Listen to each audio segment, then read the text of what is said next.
Sunshine, everyone. 6 o'clock here on your Thursday morning, your Friday Junior. Thank you for joining us here on Sunrise. Jason Hackett and Alicia Lewis with you. Looking at all those lights, it's kind of hard to believe that here in the cities, at least, we haven't seen our first snowfall. I know. Hopefully soon. I know a lot of folks. So after the Thanksgiving holiday and the travel rush is done, Mace, I know people are like, let's see that white stuff. Let's go. Not anything, at least in the 7-day forecast. We'll see how it works out there closer to 10 days down the road. The models have been kicking through a couple of storms. But again, short-term forecast looks good. We're mild this morning. Some patchy fog, drizzle, low 40s, clouds around the metro. Normal low this time of year is mid-20s. Normal high, closer to 40. We're already above that almost over all of the state and right on through western Wisconsin with temperatures within a few degrees of 40. Patchy dense fog you can see around Duluth, Jackson, Laverne, Worthington. May run into some locally dense pockets of fog and still some sprinkles or drizzle as we're along and ahead of a front. Kicked up a couple of showers in northern Minnesota last night. Now some lingering into northern Wisconsin. Cloudy day today, but maybe some sun by midday. That will help to warm us up to 50. Cece? Good morning, 6:01. Taking a look here back in Brooklyn Park for the past few minutes. I've been tracking this vehicle off the road situation. This is 94 eastbound near Zane Avenue. A tow truck is on scene, so things should clear pretty quickly here, which is the good news. Also good news, it's really not impacting your drive. Taking a look at where the crash is here, if you're driving toward Brooklyn Center, Highway 252, or even into the Columbia Heights area, Highway 47, you shouldn't have to add any more time to your drive, which is the good news this morning. I'll let you know when it clears, probably in the next 10 minutes or so. Taking a look here, still north suburbs here, we're seeing some slowing in the Coon Rapids area as you're coming in from Ramsey, Anoka Champlin on Highway 10 eastbound. As you're making your way toward Blaine, there's some single lane construction happening in that area, so things are slower than normal at 6:02. Other than that, if we zoom out here into the 694, 494 loop, things haven't gotten chaotic there yet, and same south of 494. So you should have a great commute if you leave before 6:30.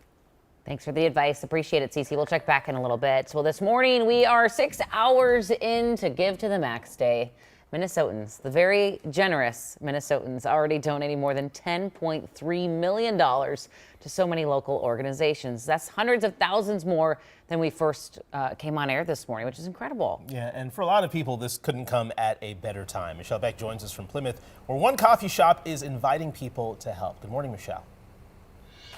Yeah, good morning to you, Jason and Alicia. Now, we have had so many nonprofits and businesses reach out to us and tell us what they are doing on this Give to the Max Day. And this right here is one of them. As you can see right now, I'm at the Fox and the Pantry here in Plymouth, and they want your winter clothing. They want your winter hats, mittens, coats, all of the above. They are going to accept those donations starting at 7 a.m. Take a look at your screen. We have listed it out, all the details about this event in particular. Compassion Coffee in Anoka is also taking part on Minnesota's Giving Holiday. You can go online right now and find roughly 3,700 organizations to choose to support.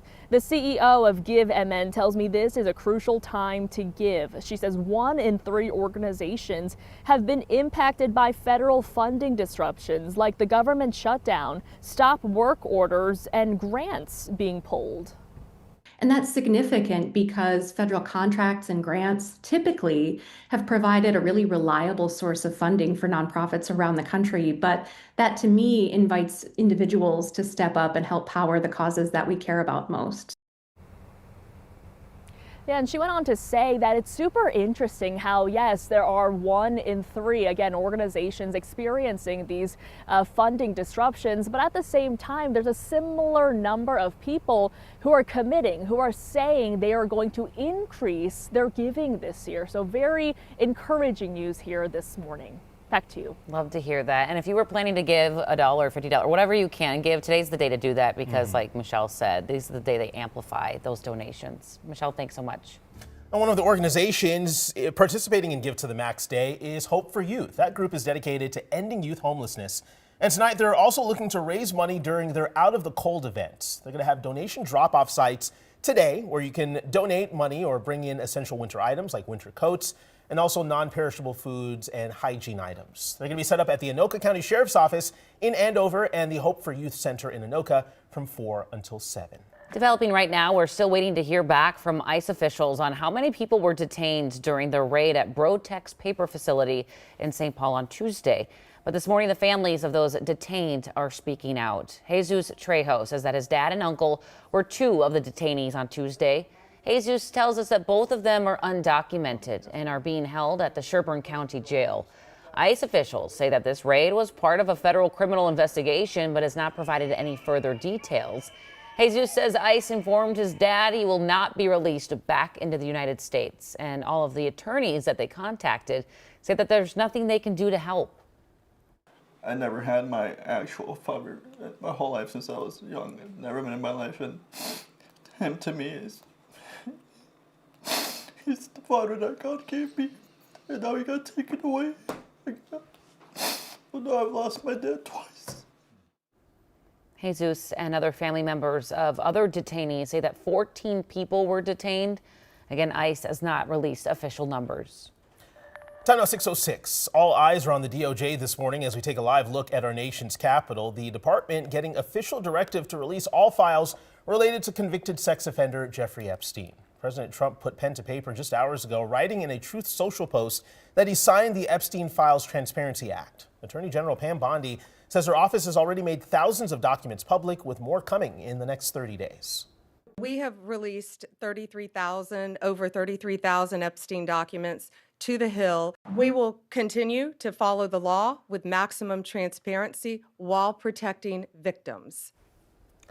However, not everything will be released. The Attorney General can redact certain files to protect victims' privacy and withhold information that would jeopardize any active federal investigations. We can expect, though, to see more flight logs, sealed settlements, emails, texts, financial records, and evidence seized from hard drives. New this morning, officials are sharing their focus for curbing youth crime in Hennepin County. The attorney's office says U of M researchers recommended increasing pre-charge diversion, saying that children and teens that were not charged were less likely to offend again. One youth advocate tells KARE 11 that he appreciated the analysis, but wants to see more resources to keep kids out of trouble in the first place. Local cities and counties themselves need programming and activities for these kids to do. If they have nothing to do, what you want them to do, they're going to wander off and just get into mischief, which results into unwanted behavior. The study also recommended consequences tailored to the offender instead of basing them off the crime. Well, tonight, the Glow Holiday Festival returns to CHS Field, but this morning they've turned the lights on early just for us. Yeah, we have Audrey Russo joining us there live with what you can expect. Audrey, good morning. Looks like you're having fun out there. Hello, I'm having fun out here. They turned on the lights and they greased up the slide, so let's see how this goes.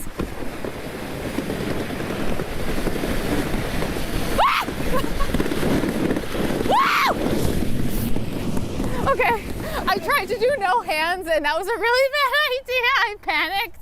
It goes really fast, man. Woo!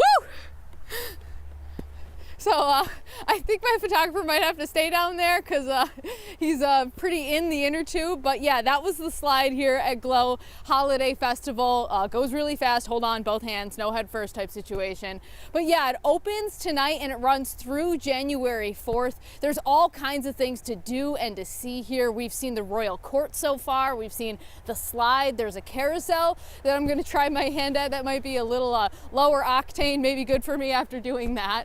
But yeah, you can go to Glow Holiday Festival for more information on tickets. Tickets are about $25 for adults once you include all the fees. For kids, they're about $15, $16. Kids under 2 are free. So again, Glow Holiday Festival, that's where you can get all of the information. But yeah, I'm gonna go see what other trouble I can get into. Jason Leach, I'll send things back to you.